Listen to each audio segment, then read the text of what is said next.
नमस्कार दोस्तों। आखिर क्यों मनाया जाता है रक्षाबंधन का त्यौहार, जाने पौराणिक एवं ऐतिहासिक कारण। रक्षाबंधन का त्यौहार सदियों से भारतीय जनमानस का हिस्सा रहा है।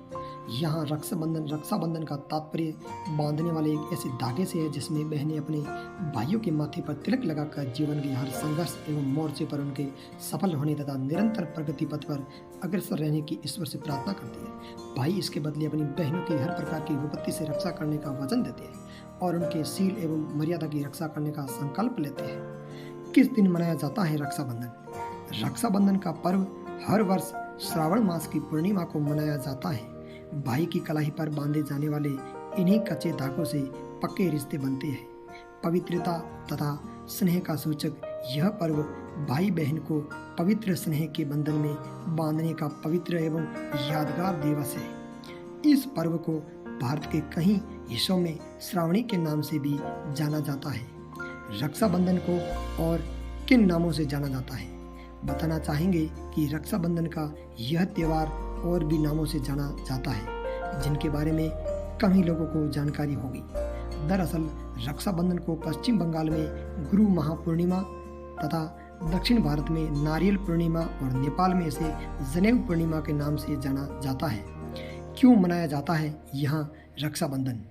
रक्षाबंधन बनाए जाने के संबंध में अनेक पौराणिक एवं ऐतिहासिक प्रसंग का उल्लेख मिलता है। कहा जाता है कि देवराज इंद्र बार बार राक्षसों से परास्त होते रहे।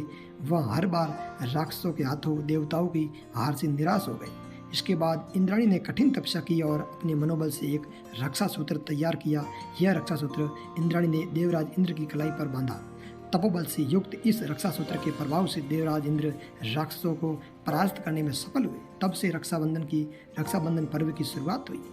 एक उल्लेख यह भी है कि भगवान विष्णु ने वामन अवतार लेने के बाद ब्राह्मण का वेश धारण कर अपनी दानशील प्रवृत्ति के लिए तीनों लोकों में प्रसिद्ध राजा बलि से 3 पग भूमि दान में मांगी। बलि की मांग स्वीकार कर लिए जाने पर भगवान वामन ने अपने पग से संपूर्ण पृथ्वी को नापते हुए बलि को पाताल लोक भेज दिया। कहा जाता है कि उसी की याद में रक्षाबंधन पर्व मनाया गया। रक्षाबंधन पर्व जुड़े ऐतिहासिक प्रसंग। ऐतिहासिक दृष्टि से इस पर्व की शुरुआत मध्यकालीन युग से मानी जाती है। भारतीय इतिहास ऐसे प्रसंगों से भरा पड़ा है। जब राजपूत योद्धा अपनी जान की बाजी लगाकर युद्ध के मैदान में जाते थे तो उनके देश की बेटियां उनकी आरती उतारकर कलाई पर रक्षा सूत्र बांधा करती थी। वीर रस के गीत गाकर हौसला अफजाई करते हुए उनसे राष्ट्र की रक्षा का प्रण भी कराती थी। कहा जाता है कि उस जमाने में अधिकांश मुस्लिम शासक हिंदू युवतियों का बलपूर्वक अपहरण कर उन्हें अपने हरम की शोभा बनाने का प्रयास किया करते थे। इससे बचने के लिए राजपूत कन्याओं ने बलशाली राजाओं को राखियां भेज अपनी शील की रक्षा करनी आरंभ कर दी थी। इस परंपरा ने बाद में रक्षाबंधन पर्व का रूप ले लिया। वहीं चित्तौड़ की महारानी कर्मावती का प्रसंग तो इस संबंध में विशेष रूप से उल्लेखनीय है। कहा जाता है कि जब गुजरात में शासक बहादुर शाह ने चित्तौड़ पर आक्रमण किया तो महारानी कर्मावती ने बादशाह हुमायूं को राखी के धागे में रक्षा का पैगाम भेजा।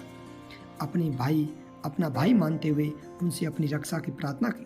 बादशाह हुमायूं यह रक्षा सूत्र और संदेश पाकर भाव विभोर हो गए और अपनी इस अनदेखी बहन के प्रति अपना कर्तव्य निभाने तुरंत अपनी विशाल सेना लेकर चित्तौड़ की ओर रवाना हो गए।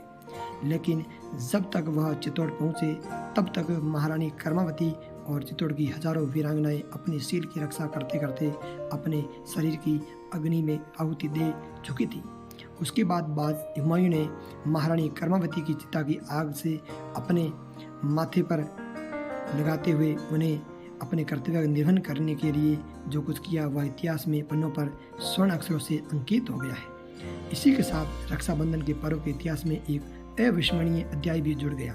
इस ऐतिहासिक घटना के बाद ही ये परंपरा बनी कि कोई भी महिला युवती जब किसी व्यक्ति को राखी बांधती है तो वह व्यक्ति उसका भाई बन जाता है या भाई माना जाता है। थैंक यू दोस्तों। अगर इसी तरह का वीडियो देखने के लिए चैनल को लाइक सब्सक्राइब करें।